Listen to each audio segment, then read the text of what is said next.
Are और velocity of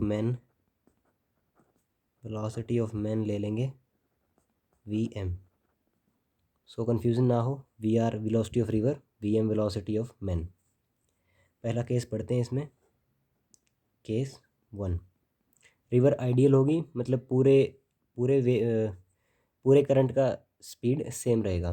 जैसे कई बार जो अपनी नॉन आइडियल रिवर होती है उसमें बैंक के पास में स्पीड कम होती है, बीच में ज़्यादा होती है। वैसा कुछ नहीं है, हर जगह पर स्पीड कांस्टेंट रहेगी, बैंक के पास भी और रिवर के बीच में भी।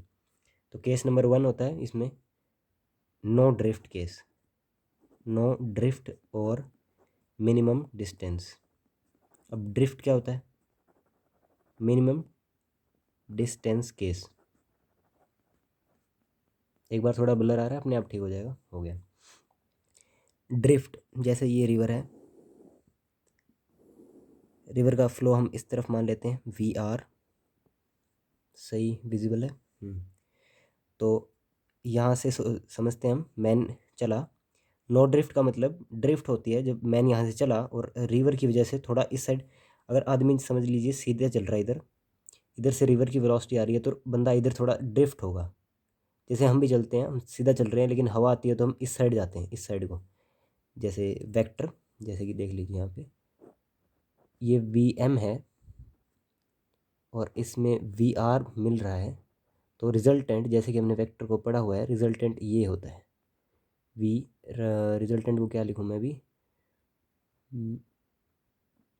वी ही मान लीजिए सीधा, वी।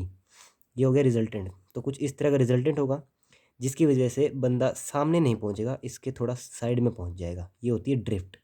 लेकिन पहला केस क्या कह रहा है कि ड्रिफ्ट नहीं होनी चाहिए। तो वो कब होगा? एज्यूम करते हैं वो तब होगा तब वी आर इसकी तरफ कंपोनेंट ज़ीरो हो जाए, मतलब ड्रिफ्ट जो कंपोनेंट ड्रिफ्ट दे रहा है वो ज़ीरो हो जाए। तो बंदे को कुछ एंगल पे चलाएंगे। एक बार देख लीजिए, मतलब आप कहीं सोचेंगे कि सीधा ही एंगल पे क्यों चला रहा है, तो मैं बता दूंगा अपने आप।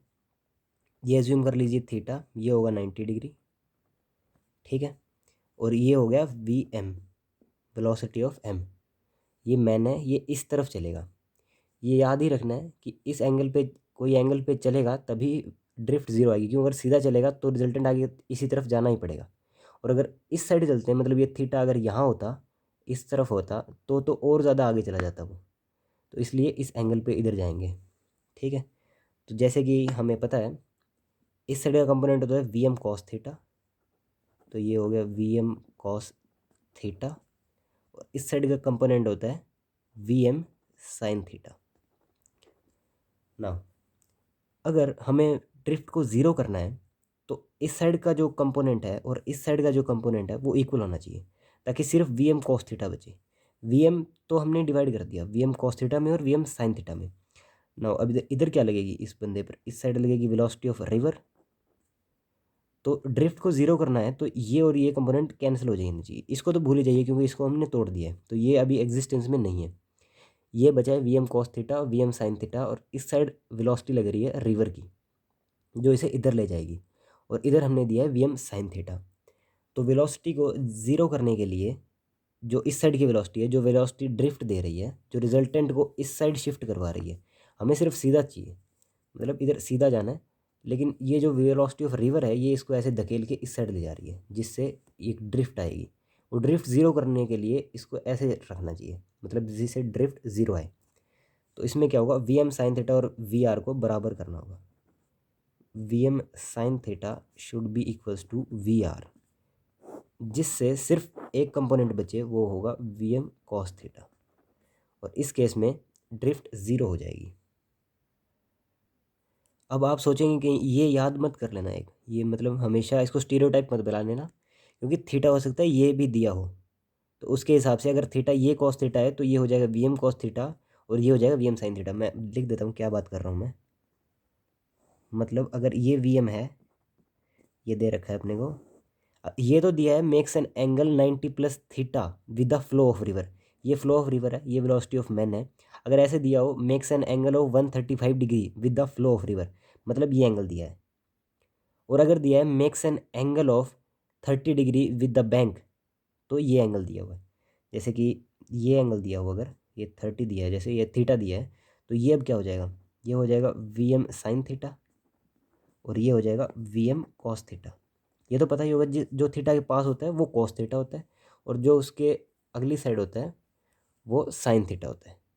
दिख रहा है अभी? दिख रहा है शायद। ये अगर ये थीटा इधर होता तो ये वी एम कॉस थीटा होता।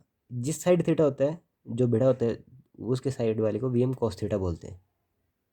तो अगर हमें ये बता देते तो इस साइड वी आर होगा। तो इस केस में क्या होता, इसमें होता V M cos theta should be equals to V are.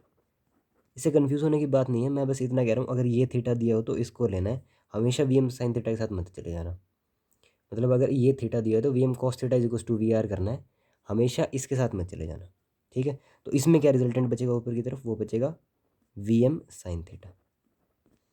Okay, सही है, सही दिख रहा है, लग तो रहा है। चलिए अब इसमें हम देख लेते हैं, अब इसमें टाइम क्या आएगा, time to cross the river, time to cross the river. अब इसी में केस 1 था जिसमें नो ड्रिफ्ट था, उसमें मैंने 2 केस करा दिए, अगर थीटा वर्टिकल के साथ दिया या फिर थीटा बैंक ऑफ रिवर के साथ दिया। ठीक है, ये इसको मैं ए कर देता हूँ, इसको बी कर देता हूँ, और दोनों में टाइम पीरियड अलग अलग आएगा क्योंकि थीटा अलग अलग कर रखे हैं मैंने। तो इसके हिसाब से ए में टाइम पीरियड देख लेते हैं, विड्थ ऑफ रिवर देते हैं हम डी।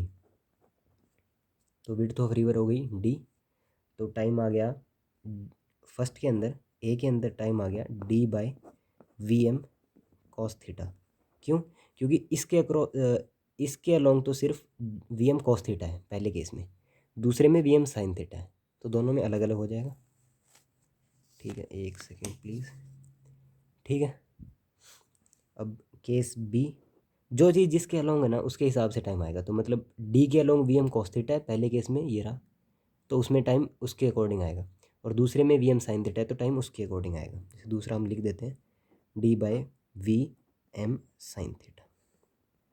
तो ये हो गया, इसमें बस इतना ही पूछा जाएगा, इसमें और कुछ नहीं पूछा जाएगा। एक सेकंड, अगर आपको नहीं दिख रहा है तो नीचे कर देता हूँ मैं इसको।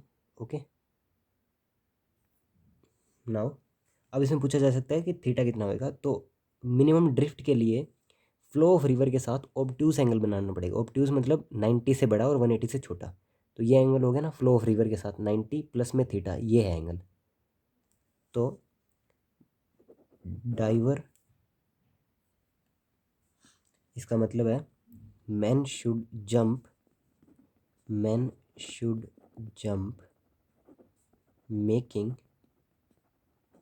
दिख रहा है, making an obtuse angle with flow of river.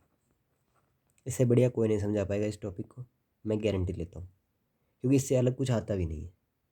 अगर आपसे पूछ लिया find the current of, angle पूछ लिया आपको करंट ऑफ रिवर के साथ, तो आप कैसे बताओगे? 180 में माइनस थीटा कर देंगे तो हमें पता चल जाएगा। अगर ये थीटा हुआ दिया हुआ है तो जैसे हमें पूछ लिया कि कितना आएगा, तो इसका यूज़ करके हम थीटा निकालेंगे। शायद वी आर दिया होगा या तो हमें, जिससे हम थीटा निकालेंगे, वी एम भी दिया होगा, तो उसे थीटा निकाल लेंगे और 180 माइनस थीटा कर देंगे, जिससे करंट के साथ अपना एंगल आ जाएगा। ये तो बैंक के साथ एंगल था, फिर करंट के साथ भी एंगल आ जाएगा। तो बस यही पूछा जाएगा इसमें, और कुछ नहीं आएगा। ओके, इसके बाद जो अगला केस आता है इसी का केस है, केस नंबर 2। मैं ऊपर हेडिंग डाल देता हूँ, case number 2, minimum time case. Minimum time case, minimum time to cover the river कह सकते हैं, to cover the width of river. To cover दिख रहा है क्या?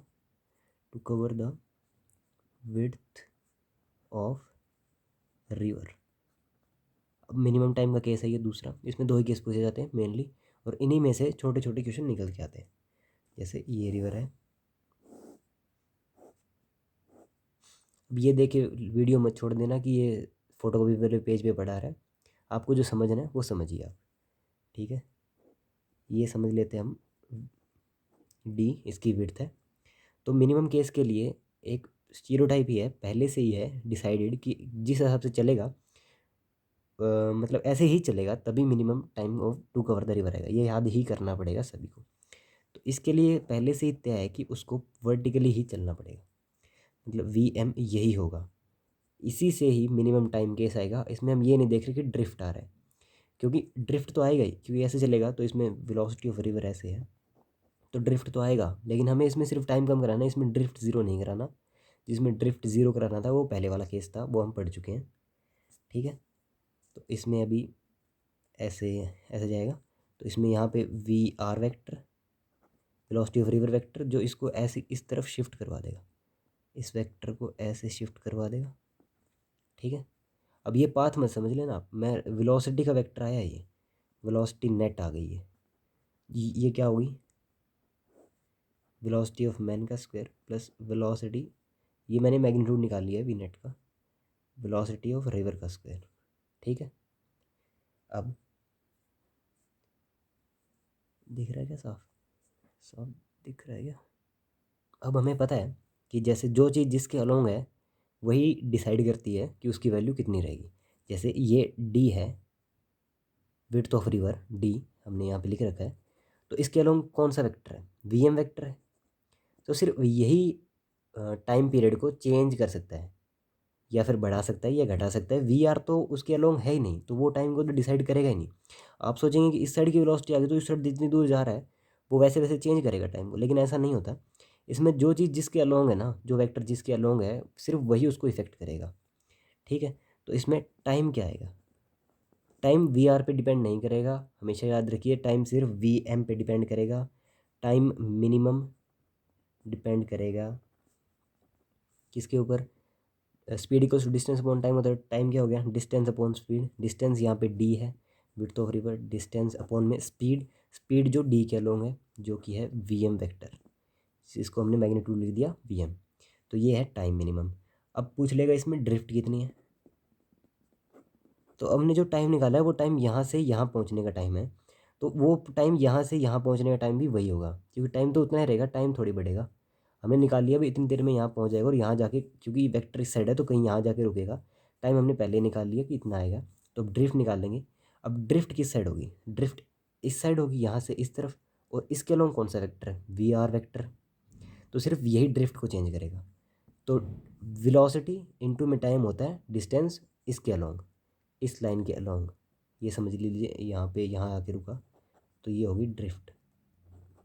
तो ड्रिफ्ट के अलोंग वी आर है और इनटू में टाइम, वी आर इनटू में टाइम, ये होगी ड्रिफ्ट। तो इनटू में टाइम हमने यहाँ पे निकाल ही रखा है पहली इक्वेशन के थ्रू। टाइम इसमें पुट कर देंगे, वी आर इनटू में डी बाय में वी एम। बस यही इस क्वेश्चन में, इससे दो क्वेश्चन पूछे जाते हैं, ये आ गया। और इसमें वी नेट पूछा जा सकता है जिसको हम इससे निकाल लेंगे। अब इसमें बस इससे ज़्यादा कुछ नहीं आएगा इस क्वेश्चन में।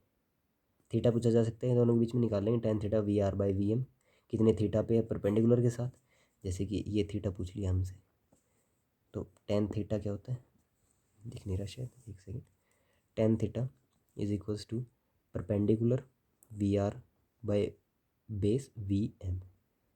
अब ये पूछ लेंगे ये नीचे वाला थीटा कितना है, मतलब वेलोसिटी रिजल्टेंट कितना एंगल बना रहा है फ्लो रिवर के साथ या फिर वर्टिकल के साथ।